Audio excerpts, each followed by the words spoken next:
Angels and Biscuits, CSDL here, and I am back with another Shadowhunters reading vlog. This one is for Clockwork Angel, the first book of the Infernal Devices trilogy. So I am doing the reading order where you put the Infernal Devices trilogy after the first three of the Mortal Instruments and Red Scrolls of Magic. So after the Infernal Devices, I will finish up the Mortal Instruments. But yeah, so this also happens to be my only Shadowhunters novel that is not shiny. I got this on sale at Barnes & Noble as a recommendation by one of the people who works there, and I had known nothing about Shadowhunters at this time, so I did not know shiny covers were a thing. I will one day fix that and get this copy a shiny cover. But yeah, so I'm aware the Infernal Devices is very popular among a lot of Shadowhunters fans. So I am pretty excited to read it, to see why everyone loves it so much. I don't know that I will love it, you know, like some do, but I hopefully will still enjoy it. Maybe I will love it, but I know I'm really enjoying the Mortal Instruments because of Magnus and Alec, and only Magnus would show up in this book. So but yeah, Magnus and Alec's relationship is a lot of what I enjoy about the Mortal Instruments. So we will see how I feel about this one and this one's characters. I am excited though to read this one because it is going to be a change of pace for me. The Mortal Instruments is modern, it takes place in New York, and this one's more set in the past, like the late 1800s, I think. Let's see. Yeah, 1878, so the late 1800s, and it takes place in London. So yeah, there is that, and that is kind of exciting that we get to see another institute other than New York. We get to see the London Institute, and I get to meet all the characters that I know people love so much, like Will and Tessa and Jem, and so I am very excited to get started on this trilogy, and let's just get right into the vlog.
Hey Angels and Biscuits! Welcome back to my Clockwork Angel reading vlog. I have done this vlog a little bit differently. I wasn't really reacting to it the same way that I was the Mortal Instruments, so rather than having all of my little live reactions, I just kind of have the time-lapsed footage of reading, and I am finished with the book now, and I am going to talk about it. So this reading vlog will probably be a lot shorter. Clockwork Angel. Let's talk about it. There's a lot to talk about. So, okay. The book itself was good. I enjoy it. It was not like this big world-ending drama. Like, the Mortal Instruments is very, oh no, we gotta save the world, and you know, the entire shadow world's at stake. And this felt a little more localized. It wasn't so over dramatic. But the story starts, you know, with Tessa coming to see her brother in London, and she is duped. She thought she was coming to see her brother, and then she gets taken by the Dark Sisters, and they use her, or first they teach her that she is not human and that she can shapeshift into anyone she wants. So they teach her how to do that. They teach her how to use her powers, and they keep her locked up though. Like, they lock her in a room, and she doesn't, she's basically their prisoner. And then she is obviously rescued by whom? Will Herondale, and I think Jem was there, right? I don't know. Maybe Jem wasn't. I don't remember exactly. But anyway, Will is like the rescuer, and then she gets to go to the London Institute. She meets the other Shadowhunters. Jem, Charlotte, Henry, Jessamine, if that's how you say her name. I don't really know. I don't think, does she meet Benedict? I think she does meet Benedict, but we meet other Shadowhunters too, like Benedict Lightwood, who I know is not a good person, and I know what he does in his free time. Not cool. Benedict, not cool. But, oh, and Gabriel Lightwood. I think it was Gabriel, not Gideon. I think it's Gabriel. But yeah, so we meet the other Shadowhunters, and they are all like surprised at Tessa, and they're like, oh, you can do warlock stuff, but you don't have a warlock mark. And they're all but they're very sweet to Tessa for the most part, and they let her stay at the Institute, and they agree to help her find her brother, and which was very sweet, but they do have ulterior motives, because the Dark Sisters were clearly up to something. And then there's this whole thing with these clockwork creatures. They're like animated robots, and the Shadowhunters fear that if you can get a demonic soul or something, and enter, not a soul, but like the demons don't have souls, but the demonic energy into one of these robots, you'll have like this strong demon army of robots that can enter an institute or something. It's something, or not just enter an institute, but it's like they're not an army of heaven or an army of hell. So they're like a loophole to a lot of stuff. So that's so far like the premise of the book, is figuring out who is making these clockwork creatures, and like finding Tessa's brother, and then like figuring out what's up with these clockwork creatures, why do you need them, all of that fun stuff. So at first they were like, it's this vampire, and then it turns out it wasn't the vampire, and that was a whole thing. And I was actually pretty impressed with where they went with the ending, like the whole twist it was the weird human that they took leads from, and they trusted him. They shouldn't have trusted him. Shouldn't have trusted Tessa's brother either, because they do rescue him. And guess what? Turns out he's not a good guy, and he was working with the bad guy the whole time. I loved that. I loved the little twist with Tessa's brother. I did feel like that was coming, though. That one didn't surprise me too much, because I felt he was gonna be on the wrong side of things. And then but who was the bad guy that everyone kept talking about? They called him the Magister. Tessa was supposed to marry him or something, and the Dark Sisters were going to give him to him.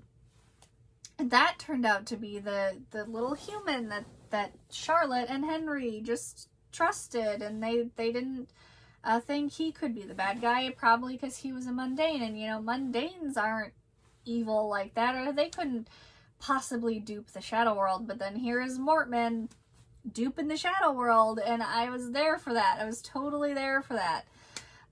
So yeah, I did love how the story went. I loved where the story was going. It was great. I still think I enjoy the Mortal Instruments more, and I think the reason I'm enjoying that more is because of Magnus and Alec. And my entire introduction to Shadowhunters was Malik, with Red Scrolls of Magic. That was the first book I ever read, And then I watched the show, fell in love with Malik over there, and I'm just very partial to them as characters. So I think that is why I'm enjoying the Mortal Instruments a bit more. But I did enjoy this. It had a lot of good things in it, good scenes, good stuff. So I did notice those. So let's get into some specifics. So first couple things that I want to point out was how similar this kind of starts off to the Mortal Instruments. We have Tessa, knows nothing about the Shadow World, and then she gets essentially thrown into it, a lot like Clary did, and we learn about the Shadow World with Tessa, along with Tessa. So that's awfully similar. And then Will and Jace are basically the same person. They're both very annoying and attitude problems. You know, they're like, oh, I'm an attractive Herondale, blah, blah, blah. I don't care for them. I don't care for Will. I don't care for Jace. There's yet to be a Herondale that I've enjoyed in a book. Maybe there will be. I have a lot of books to go. But so far, not enjoying the Herondales. But yeah, so Will and Jace feel very similar to me as characters. So there's also that. One thing, though, that I think this book is doing better is explaining the Shadow World. Like, Will gives Tessa a book, and we get to learn along with Tessa about like the downworld, different downworlders, Shadowhunters, runes, how stuff works, stuff like that. Like things we didn't necessarily get in the Mortal Instruments, we are getting here, and I appreciate that. Even though I already knew all of that stuff going in, it's nice to have that explanation. I think that is done a lot better here. And even though, okay, so I know I said I don't like Will that much, and I don't, but I like his sass. I like how sassy he is as a character. That's one thing I like about Jace too. So the things I dislike about them both, I also like about them both, like the sass. Will has a couple lines that I made note of on a little like note sheet, talking points in case I forget something. I have a couple quotes from Will that I just absolutely adored and loved, and I laughed because they were just great. Like, so the first one, when Will is I think talking to Jessamine, and because she's kind of vain, you know, she doesn't want to be a shadow hunter, and I'm kind of disappointed in that, because like, don't they know? I mean, yes, some people just don't want to be shadow hunters. Some people maybe aren't meant to be shadow hunters. They're not that great at it, but if you're not a shadow hunter, isn't that more dangerous for you, more life-threatening? Because then you are powerless, you're helpless, you have no one there to back you up if something does show up. Like, you are not immune to the shadow world if you leave the shadow world. Like, you still have your sight, and things could probably still find you. It's dangerous and not something recommended, but I guess to each shadow hunter their own. But anyway, yeah, so Will was talking to Jessamine, and they were talking about beauty, and he's like, beauty fades, but cooking is eternal. And I was just like, mood, William, because I love food so much. I love to cook. I love food. I love eating all the food. I love snacks. Food is love. And I was like, you know, you kind of right, and you right.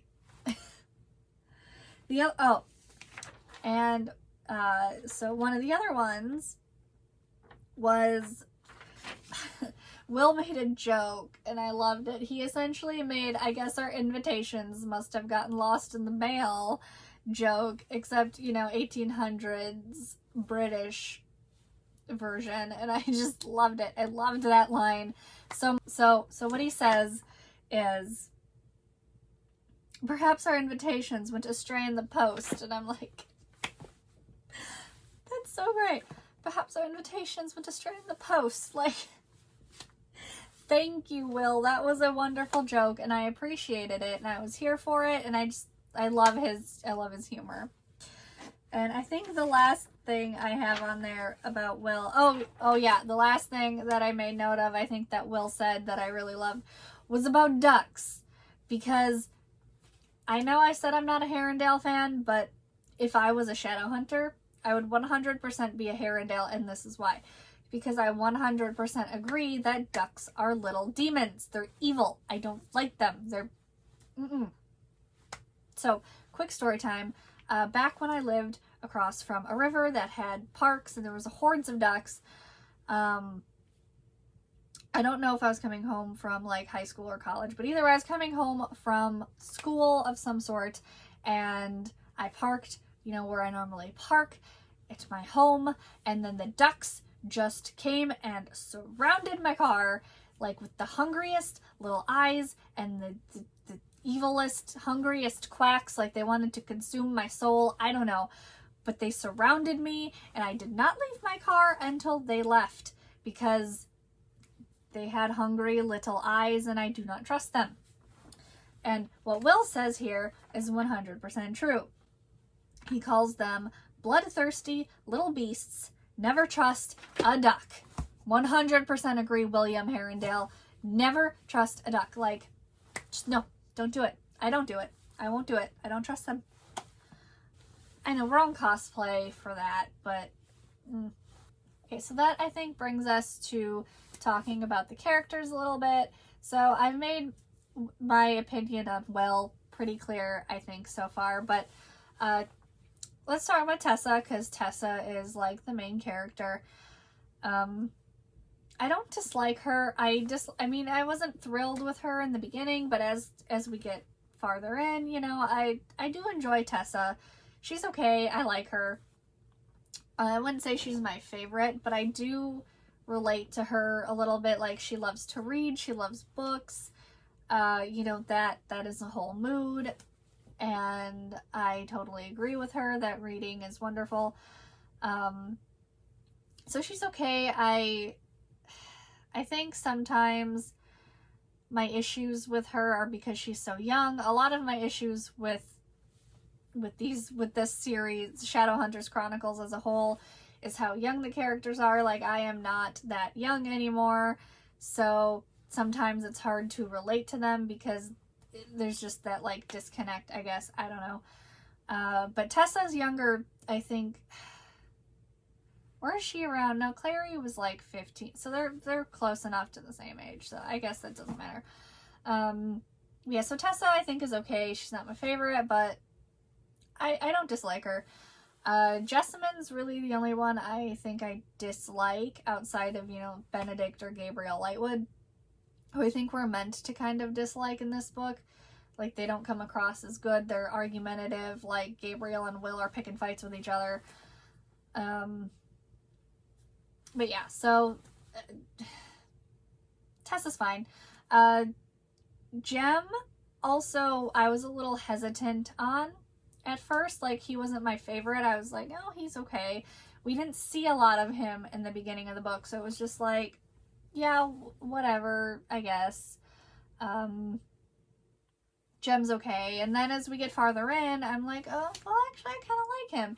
He's very chill. He doesn't, you know, show a lot of strong emotions like anger. Like, Will's very emotive. He gets aggressive and angry and whatever, and Jem's kind of just sitting there like, chill, man.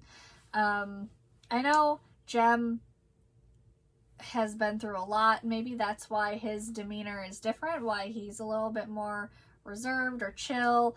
Like, he has a little bit more maturity for his age because he's, you know, been through all that torture, and he's got the demon illness, whatever, or curse. What is it really? I don't know. And learning about all of that was interesting to me as well, because, so, you know, before going into the series, I knew Jem wasn't okay. You know, I knew he had something going on, but I didn't know exactly what it was, and I knew whatever it was led him to being a silent brother because I know Jem from other stuff.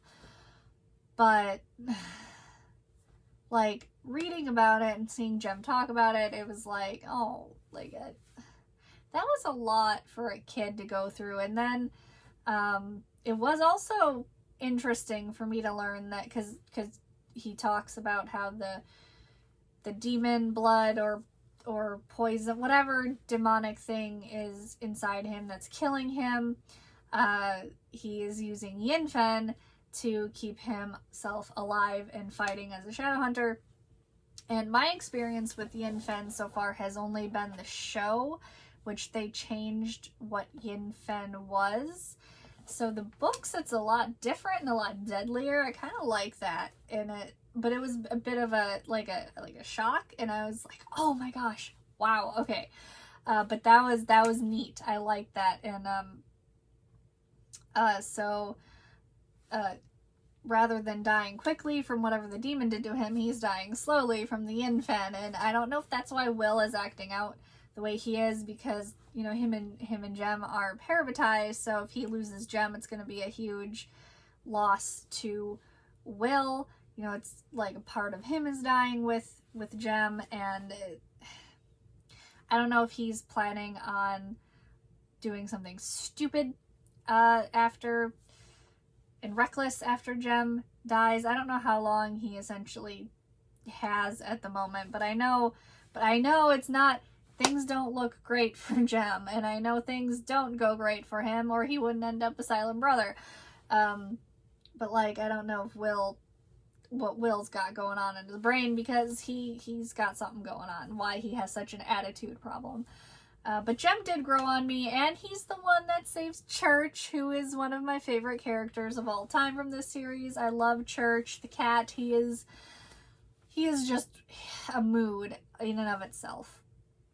Like, I don't know why he doesn't open up to more people. You know, like, the only person he ever seems to get along with, I think, is Jem, right? So, I don't know. I think he should get along with Magnus a little bit. Unless Magnus being a warlock is why he doesn't want to get along with Magnus. But I found it interesting that they described Church's eyes exactly the same as they described Magnus's in the books. So I wonder if Asmodeus is magic or blood or whatever they were using to experiment on Church was like,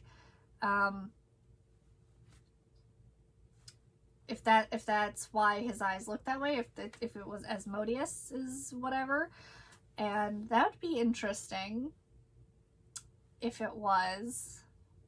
Because I know cats can have, you know, like those yellow eyes, but they described Church's eyes the exact way that Magnus's eyes are described. So I feel like Asmodeus was involved, and I don't know how or why, but I just feel like he was involved. But yeah, so Jem rescues Church, and that was beautiful. I loved it. I love Church. I even love writing fan fiction with Church, like from Church's perspective. Don't judge. He is great. Writing from a cat's perspective is great, and don't judge it till you try it. Just saying. So, Jem, Church, loving them, even though Church has only been in like 2 scenes. We've barely seen Church. Charlotte and Henry, I really love them. Especially Henry. He's so weird in a good way. Like, he just wants to be left alone to do his inventions. I do think their marriage is a little odd. It seems like a marriage of convenience over a marriage of love. Like, together they can run the Institute, and Henry will let Charlotte take over because he has no interest in that, and Charlotte will let him go tinker around in his basement lab, which he loves, so it works out. But they do seem to care for each other, which is nice. Like, they do care for each other. I'm not saying they don't, but they didn't get married because they fell in love. They got married out of a convenience, which I suppose would have happened a lot with Shadowhunters. Like, I guess I'm not surprised, but as characters themselves, I love them. Charlotte is a very strong female character. I think she has a lot on her plate, but I think she's handling it very well. She's caring, she's kind, but she's also Strong, and we get to see like those sides of her, and I love that. Henry just, his inventions seem to not ever work the way they're supposed to, and I kind of feel for the guy, but I just love him because he just wants to be left alone to do his creative stuff, and it's like, I just, mood, Henry, just, oh, I'm rooting for you. I'm rooting for you. And, oh, okay. And then we had Magnus and Camille. Magnus as a character, still love him. There's not a book I've read with him where I don't love him. He is just everything. I love Magnus Bane. Camille, I did like Camille in the Bane Chronicles. I didn't dislike her, but in this book we get to see more of her, and we get to see like her brain thoughts and stuff, because Tessa, when she transforms into someone, she can, especially someone who's alive, she can connect, you know, to their like consciousness or whatever. She can get thoughts or feelings from the person she's changed into, which is really neat. And she does change into Camille, so we get to see like more of Camille's inner thoughts and inner feelings, and I love that. What I don't love about Camille is how manipulative she seems to be with Magnus and their relationship. I think that comes up also later in the Mortal Instruments, but yeah, so that's not my favorite thing about Camille. I think Magnus cares about her more than she cares about him. Not that she doesn't have some concern for him.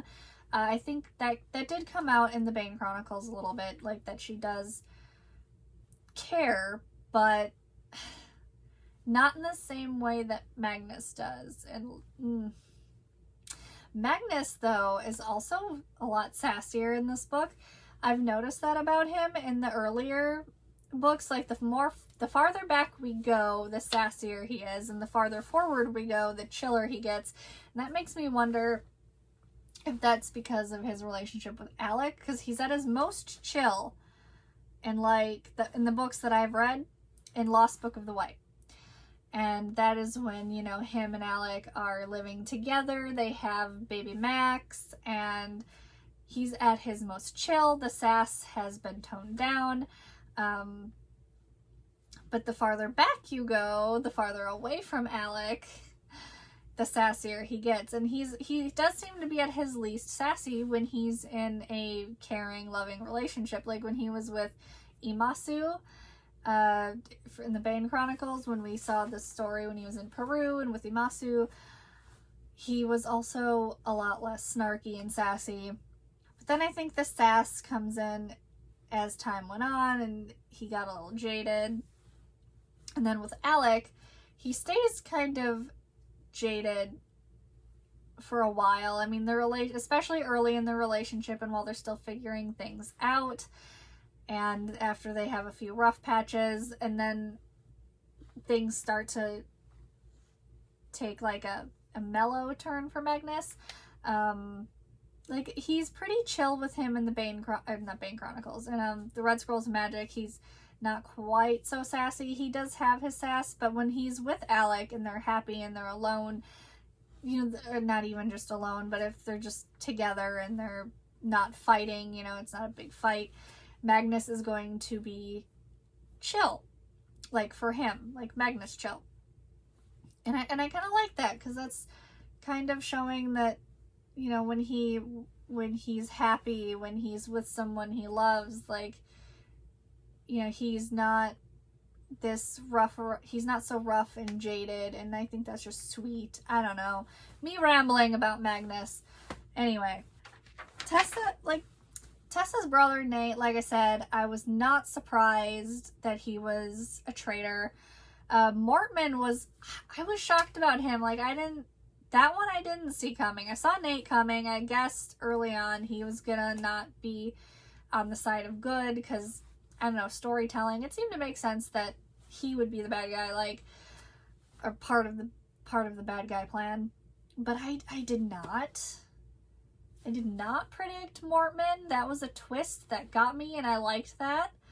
Got Charlotte too. Like, she's like, I was duped. It's like, yeah, Charlotte, we were all duped. I think they underestimated him because he's mundane, right? And they were like, yeah, mundane can't dupe us. We're Shadowhunters. But they were duped by mundane, and he was, I don't know why Will had to show up when he did, or why Tessa, she almost got him to tell her that she's part Shadowhunter, right?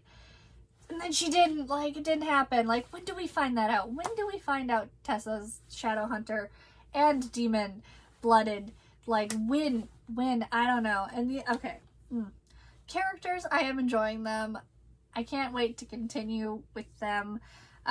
Like I said, I don't really dislike any of the, except for, like, I dislike Will. I enjoy Will, but I don't like him, if that makes sense. Someone I genuinely just dislike was Benedict Lightwood, but that's probably my bias coming in a little bit because I know stuff about his character already. Like, if I did not know things about him, I probably wouldn't like him because he's kind of a jerk, but I wouldn't dislike him so much. But because I already know what Benedict Lightwood does, and I know things, and no to Benedict Lightwood. Ugh. But yeah, so characters, those are my thoughts. I do have, okay, also something be on the lookout for. I have a theory about Tessa. I'm not going to give much away right now because I want that to be a surprise. But yeah, so I have a Tessa Gray theory coming to a YouTube channel near you. Also, speaking of the characters, I would love to know why Will keeps pushing Tessa away. Like, he's like, oh yeah, let's be close, I like you. And then, like, no, wait, never mind, can't. Is that just because he's doesn't want to get close to someone because of, like, Jem? If Jem, then he's gonna, I don't know. I just don't understand Will Herondale right now. The bad guys were excellent bad guy twists, though, and, like, Tessa's brother Nate super did her dirty. Like, worst brother ever, like, worst brother of the year award. Also, framing a rogue vampire, you know, the vampire in question's not a good vampire. Like, he is hurting mundanes and he is breaking the accords, and setting him up, like, he's the perfect fall guy. Like, Mortman was very clever. Oh, and then that reminds me, at the end there, when Will and Jem were like, we need to get a message to Charlotte and Henry. Why didn't they send a fire message? Are fire messages not a thing? Like, they're a thing in the Mortal Instruments, because, like, in City of Glass, Alec is sending Magnus fire messages. Why are they not sending fire messages? When are they a thing? Aren't they a thing? When? What? They're not a thing? I was so confused. And then, I just, I don't know. Why is that not a thing? Just send them a fire message. Oh, and poor Thomas. Like, I was so sad when Thomas died. Like, so was Will. I know Will's pretends like he doesn't care, but he totally cared. And, like, Thomas knew he cared. And he even tried to give him that Shadowhunter farewell, like, Ave... I don't actually remember the words right now, but it's the thing they say for a dead Shadowhunter. Like, he tried to even give him that, but Thomas was like, no, I'm not one of you, because Thomas was such a good guy. Like, that was not okay. Like, poor Thomas. Just, that was sad. I think it's neat too where they're going with this clockwork stuff, like, an army that is neither of heaven or hell. Like, we already saw what it could do with a little Shadowhunter blood. These robots can enter the Institute without, you know, needing a Shadowhunter to let them in. They can just go in, and it's like invasion, which... Good thinking. That's smart, outside the box thinking if you want to take out some Shadowhunters. Interesting story, interesting plot. I am interested to see where that goes. And if Mortman will get his army, and if they will include demon energies into these clockworks or not, that would make them a lot stronger and a lot harder to take down. But if they have demon energy in them, they probably can't enter the Institute then? I don't know. Or what if you give them Shadowhunter blood and demon energy? Then they could enter the Institute with demon energy? Is that how that works? I don't know. And that epilogue, like, that was interesting. Will coming to Magnus saying, I need your help. You're the only one that can help me. Is that about Jem? That feels like something that would be about Jem, but I don't know. They didn't specify why he was going to see Magnus, but, like, that was a good way to end the book. Like, I was very much enjoying that. I was into it. I liked it. It was good. Super good. Like, super dramatic. And Magnus was wonderful as well. Yeah, so I'd like to know what all that was about. I will find out soon when we start Clockwork Prince. Is that book 2? But yeah, so overall, I really did enjoy the book. I may not be enjoying it as much as I do The Mortal Instruments, like I said, based on my reactions to reading it, but it is a nice change of pace. I like the break in the story. It's definitely a nice, needed Jason Clary break. Yeah, overall, it's good. I like it. I do enjoy Jem more at the end of the book, like halfway and then to the end, than I did in the beginning, and you know, I am even enjoying Jem as a cosplay. I like the look. I don't know, it's relatively easy makeup. The outfit is the complicated part, I guess. But I get to repurpose my CL Phantom Hive stuff, you know.